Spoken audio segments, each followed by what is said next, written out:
Hello. What you're about to hear is a radio program that was done back in 1971 when I interviewed the great singer Tracy Nelson. She was with a band at the time called Mother Earth. Tracy's had a very good career. She's had over 20 albums of her own, and she's recorded on other albums. And she has a brand new recording that just came out in June of 2023 called Life Don't Miss Nobody. The radio program was originally an hour long, but posting it here, unfortunately, due to some copyright restrictions, I have to remove most of the music. So now let's go back to 1971 to hear that interview. Hello, this is Dan McClosky, and tonight we're presenting a program on Tracy Nelson and Mother Earth. This summer when I was in Nashville, I taped an interview with Tracy Nelson, who was a old friend of KPFA. She used to do a radio show on KPFA, along with Mike Chechik and Ed Denson. The program was called King Biscuit West, and that was back in 1965. We started off the interview by asking her some questions about her musical background. I'm interested to find out how you got into... The music biz? Well, how you got into the kind of music you like to sing now, influences and things of that nature. Well, same way anybody does, you know. You just listen to records and you like them, and if you can sing or play, you start trying to copy what you like, and then you find out you can't copy what you like, and you start doing what you're thinking about, and it evolves into whatever it is that you do. I was initially really moved to play by some of the old blues musicians. Ma Rainey was one of my favorites, and Bessie Smith and Robert Johnson, and all the same people that everybody who was into blues, you know, listened to. Well, when were you first singing? I've always sung. I mean, I really, like, from the time I was a little kid, I've always loved to sing. My whole family, you know, my brother and my parents both are very good singers. And What, in the church? well, my father and my mother and I used to sing in the church choir. But when I was just a little teensy kid, I can remember sitting around my mother or I would play auto harp, and we'd sing songs like All of Us Together in harmonies. I was singing harmonies when I was a little kid, you know. And, I mean, we certainly weren't the Carter family or anything, you know. But we just enjoyed singing, making music a lot. And I always really was strongly moved by it. And as I got into my late teens and into college, I began performing, but I always insisted that I wouldn't try to make my living at it because it would ruin my enjoyment of it, you know, that I would not, you know, that it was, you know, making a profession would take away all the pleasure. And I was right. But But to do the things you want to do, you got to do it. right, you know, I mean, it's really all I can do. Did you take voice training at all? No. Never. Not ever. Because your voice seems to have improved in the last couple of Well, years. it does when, you know, with use. It gets stronger the more you use it, as long as you don't misuse it. And I've always been perhaps cautious about using my voice. And I've tried to be really careful not to strain it, you know, not to sing on it when it's bad. If I can, I'll cancel a gig rather than sing when my throat is bad, because that does irreparable damage, and I'd rather keep my voice for a long time than you know, use it all the time for a short amount of time. Does that affect your gigs then, where how often you No, work? because I don't have much trouble with my throat, because I am careful. I'm not a screamer. I'm no Tina Turner, you know. I don't do that kind of music. So with normal use. Could you be a screamer? For a little while. But I mean, you know, that if you sing that kind of music all the time, you become limited to that kind of music, because your voice gets very hoarse, very raspy. It's a permanent condition after a while, and it's impossible for you to do anything else. Now, I like to sing country music. I like to sing ballads, very pretty songs that require a very pure tone, at least for me. I mean, you know, as far as I'm concerned, to do them right, you know, my voice has to be very pure and clean and in very good shape. And the only thing you can do if you're hoarse all the time is rhythm and blues. And as much as I like it, I wouldn't want to limit myself to any one kind of music. So I really try to take care of my throat. And you don't need training to know when you're messing up your throat. You can feel it. Yeah. So yeah. the minute I feel myself straining, unless I'm really trying to, you know, if I'm really reaching a point where I'm trying to get the maximum out of my voice and I'm straining a little, that's one thing. But I try not to do it very often or for any long periods of time because it's not necessary. It's simply anything that you do that's straining your voice is too much, more than you need. When you're up on stage, how do you feel about the audience? It fluctuates depending on how at ease I am with myself. If I'm really at ease, if I'm really feeling good and confident, I'm totally unaware of the audience. I just have no consciousness of them whatsoever. I'm just up there and I'm having a good time and playing or singing well and feeling good, you know. If I don't feel like I'm doing well, then that's when I become aware of the audience, and, you know, when I become sensitive to the fact that I wonder if they're aware that I'm not doing very well. You know, because there's times when you just get up there and you can't get it on. You know, for some reason or another, it just doesn't happen. And that's when I become aware of the audience, because I think, well, it's really a drag that I'm up here not getting it on and the audience is out there, you know. Then I don't worry about what they think if I'm doing well, but if I'm not doing well, then I get a little embarrassed that I'm there, you know, which is... Well, would you say then that you natural, I suppose. perform more for yourself? I don't perform. You just sing? Yeah, performing to me, you know, necessarily means you're up there aware of the audience and trying to give them something. Now, in an abstract sense, I like people to listen to my music and get something from it. That's my secondary goal in being a professional musician, but primarily I'm just doing it for my own gratification. You did an album a long time ago with Sam Charters on Prestige. How did that come about? Oh, I'd met Sam. They're re-releasing that now, I hear. I've been hearing that for quite some time. I don't know if they really are. I met Sam when I was in college. He and Danny Kalb came to Madison and did a concert together, and we were at a party and I was singing, and it was a pretty classic thing, you know. He said, well, you sing pretty good, you know, and I produce albums for Prestige, and Prestige was a pretty much of a rip-off company. And they just would put out millions of albums and pay the artists just a little bit and make a little bit more and not pay them anything more, you know, and that's how they make their money as far as I know. And about 6-8 months later, I ran into Sam again and we talked about it some more and we just did the album. It was an extremely low-budget album. I think we did it in a total of 6 or 8 hours. And that included mixing time. Wow, the whole thing. Yeah, I mean, it was me, a piano player named Harvey Smith, a guitar and piano player named Peter Wolf, and I ran into this friend of mine, Brian Friedman, in Chicago, and I wanted a harmonica player, and he suggested Charlie Musselwhite, whom I didn't know at the time.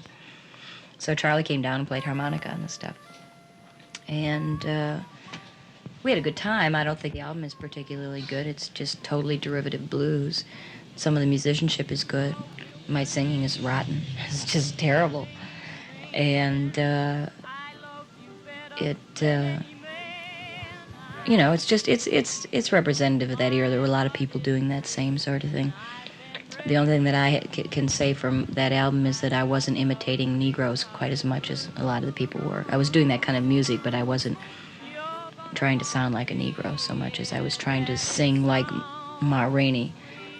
I mean, she has a very specific style, which I think I have to this day. I spent so much time trying to incorporate that style into my singing, and I think I still sing the way she does. It's a sort of a laid back.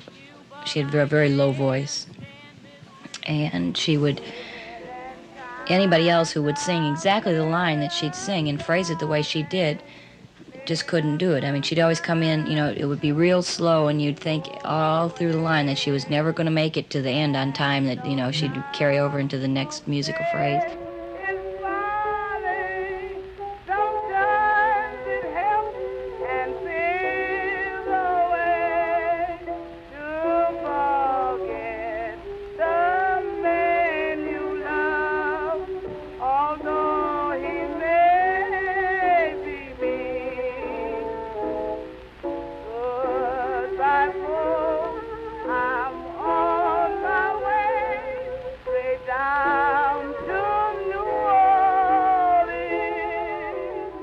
And she'd just get there right at the last minute, you know. And she really does sort of drag out her phrases, And I catch myself singing like her. I mean, using some of those little inflections in the way that she phrases, to this day. And, that was the only notable thing about that album is that I sounded less like a Negro than some of the other people that were doing that kind of stuff then. You mentioned Ma Rainey. What about Irma Thomas? She must have had a big influence. Well, that was much later, after I was getting more interested in rhythm and blues and getting away from wanting to be a blues singer, When I recognized that I was white and this was the 1960s, there wasn't much point in my singing blues from the 1920s. I started listening to Otis Redding, I remember, and Aretha Franklin and Irma Thomas just by accident. I was working in a record store and came across one of her records. Just loved her voice. I mean, she's not as great a singer as Aretha Franklin. Her voice isn't that, she's not that proficient with her voice. But there's just something about the way she sings that is so sweet, and so much emotion comes across, and she's a very simple singer, almost country. She almost sings like a country singer. Mm. And yet she's a rhythm and blues singer, and I just loved her singing. And I've done a whole bunch of her tunes. She's not doing anything now at all, and if I was in a position to, I'd record her, and I hope to do that someday. It's one of my ambitions, is to produce an album on her. Would you like to be able to make enough money to do that with other artists? Oh, sure. I mean, what else? That's first thing I'd like to do with any money I make is buy a farm, own it, and farm it. And then if I had any money left, I'd want to produce some people that I think are really good. What is your approach to recording? Haphazard. I mean, I really have no approach. We just find some material we want to record, and we work it up, and we practice it, and we go in the studio and play it until we get one we think does everything that we want to do with it. But none of your sessions are rushed anymore. They're rushed in the sense that we want to get it done as quickly as possible, because the sooner you get a take, the better it's going to be in terms of feeling. I mean, there's a lot of technical things that we strive for, and we generally won't be happy till we get it, or else we give up. But if you've taken 4 hours to do one tune, you may get all the technical things right, but by the time you've done it for 4 hours, all the feel is gone. And so in that sense, you rush because it's expensive in the studio. But you don't rush for that reason. I mean, in other words, you try to do it efficiently, but the most important thing is taking however much time you need to take to get it right. I would like to be able to do it more efficiently, although we get more efficient each time we go in. And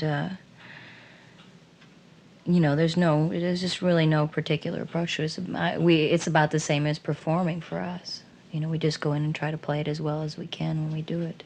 Do you like recording better than performing? No. I don't like recording at all. I mean, it's, because we do take the approach that we are sort of performing the tune. You try to do it mostly at once, not do much overdubbing? Well, yeah. Yeah, we do some overdubbing because when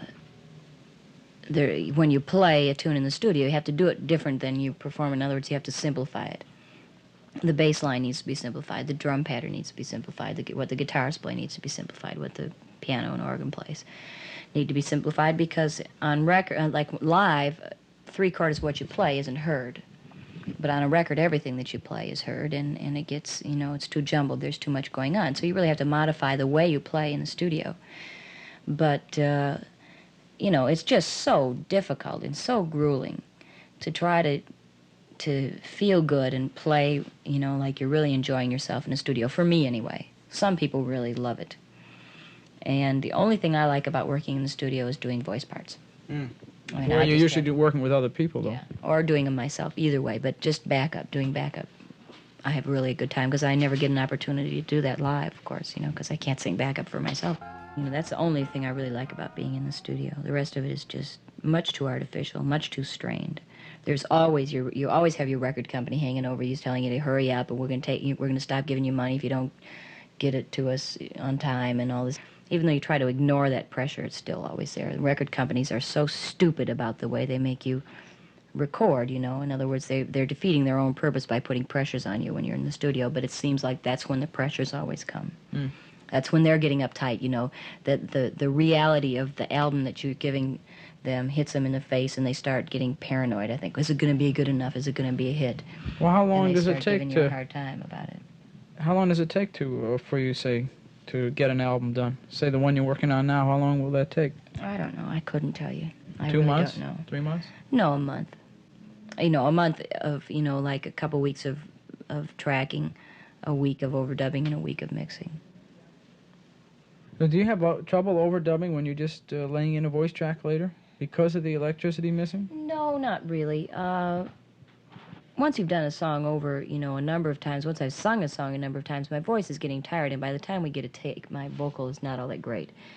When we're in the studio tracking initially, I'm always listening to everything else and worrying about everything, and so I really am not, I'm not at ease enough to just go ahead and do a vocal then, and I generally am more at ease when I overdub than when I do it live. Will you usually cut the track with the band and then do it again? And then do it again later. So once in a while, I'll get a couple good vocals, what I consider really special vocals, but it almost is as a rule, it always turns out that the really great instrumental track is not the same track as the really great vocal track. I mean, I'll get a great vocal on a lousy instrumental, So I can always redo my vocal, so that's what I'll do.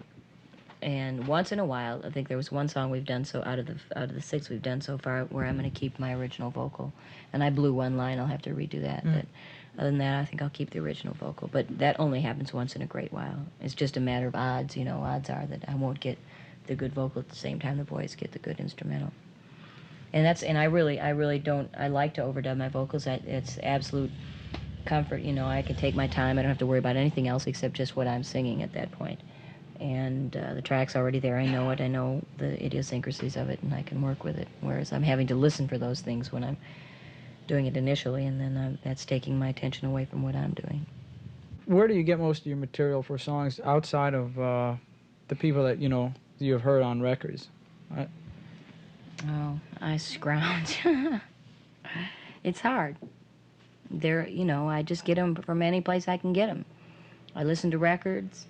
I try to write some. I listen to other people's, what other people write, and try to find people whose songs I relate to. And I've found 2 or 3 people whose music I consistently like. Alan Toussaint is one, right? Yeah, although I've done all of his old tunes, and his new tunes are much different, and I don't like them as well. The tunes he wrote 10 years ago are the ones I really like, and I've done them all already. Some professional songwriters actually press their songs into demo albums, right? You get a lot of those? Not demo albums, tapes. The top writers you have to ask for, and other people just make tapes and send them to you, and you listen to them and use them or not.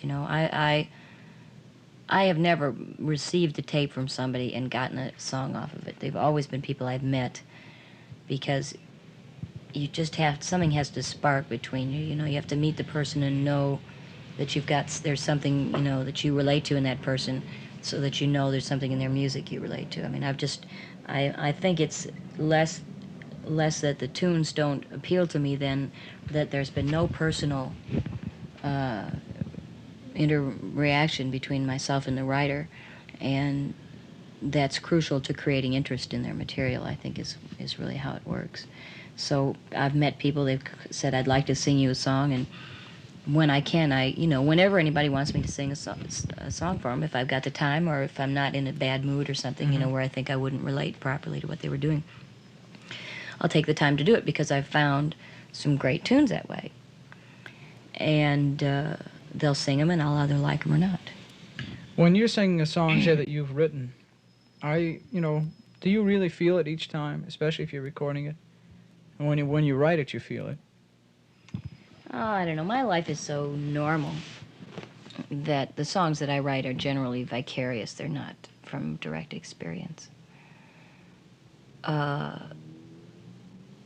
mean, if I wrote about my life, I'd write about getting up and eating breakfast and watching the soap operas, I mean... You watch the soap operas? Oh, all the time. And there's not much in my personal life that... Or I'd write about being pissed off at a record company or this promoter or that agent, Yeah. I mean, that's what my life is made up of, essentially. And then just the everyday nice little things that happen that don't make very interesting songs unless you're really a great songwriter. I mean, there's a young man named Alex Harvey, and he writes some tunes that I love because of that kind of thing, you know. They're just sort of, you know, about everyday things, and they're really nice. But I don't have that much talent as a songwriter. It takes something really exceptional, some exceptional mood or feeling or experience to move me to write a song. And I write about one a year. You know, that's how many of those experiences I have. But if you're singing on stage, are you thinking about No, anything more than the delivery? I'm just trying. Yeah, I'm just trying to do it musically well, and express the feeling. I've written. You think the feeling's more important than the words? Like the voice? No, words voice are very. is kind of like an instrument. Words are very important to me. I can't. I've heard a lot of tunes that I love the music for, and I don't like the words, and I don't do them. The voice is an instrument, but words are almost an instrument in themselves. And you have to, you know, the words, people don't really listen to the words specifically, but certain words will stick out and they'll create a mood and they'll create a feeling. And just the phrasing or the way the words fit together, you know, the sounds that they make and the feeling that those sounds suggest are very important, just as important as how you, as your delivery on a piano or a guitar. And words to me are of equal importance to the music. So it's very important to me what the words are. I have to think that either either the words state something in a very nice way, and you know, in a way that expresses a lot of feeling, or they state something that I really believe. Yeah. One or the other. I mean, it needn't necessarily be something that I've directly experienced or direct, you know, specifically feel myself. If it's stated really well, then, you know, then I like it. We've been talking to Tracy Nelson, lead singer with Mother Earth. Thank you very much. That's a wonderful closing. Very, very, very tasteful, Dan. Listen. It's pretty hard to do a serious closing on an interview like that. That's an interview with Tracy Nelson, recorded last summer in Nashville, Tennessee, where Tracy Nelson lives with all her animals out on her farm, and she has a group put together of studio musicians who get together with her every so often to record, and once in a while go on the road with her. As I mentioned at the beginning of the program, Tracy used to do a radio show on KPFA a number of years back. I used to be her engineer, and it was a lot of fun. And I hope to get back down to Nashville again one of these days. It's very nice down there. This has been Dan McClosky saying thanks for listening. You've been listening to a radio program that was recorded back in 1971. Tracy's still performing, she's still recording, and has a new record that just came out in June of 2023. It's called Life Don't Miss Nobody. Let's close out with a great song that Tracy wrote back in 1968. The song was included on her first album, Mother Earth, Living with the Animals. It's been covered by Etta James and Linda Ronstadt, among others. The version you're about to hear is from a live concert in 1987 where Tracy accompanies herself on piano. The song is called Down So Low.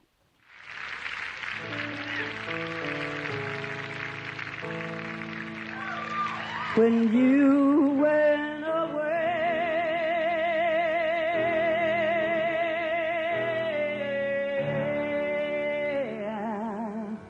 I cried for so long.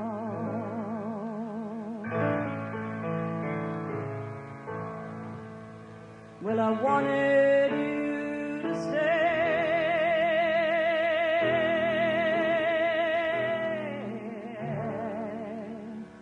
but that was over.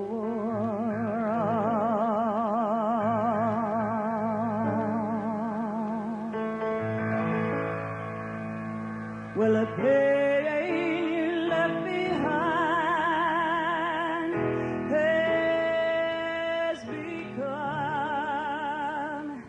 has become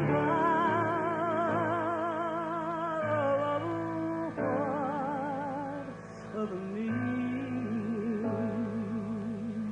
and it's burning out a hole.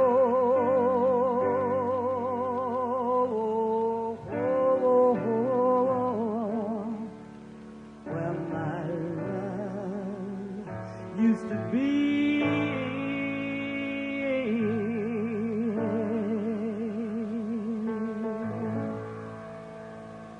but it's not losing. No, no. That's got me down so.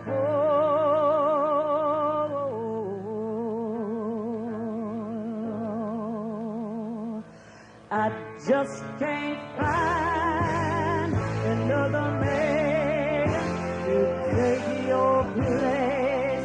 Well, you know I love you, but there wasn't enough. We both fell apart when things got too rough. I learned how to give now, but what good? What good does it do when no one can touch me the way you used to do? But it's not losing you, no, no. That's got me down so low. I just can't find another man to take your place. Well, I know your opinion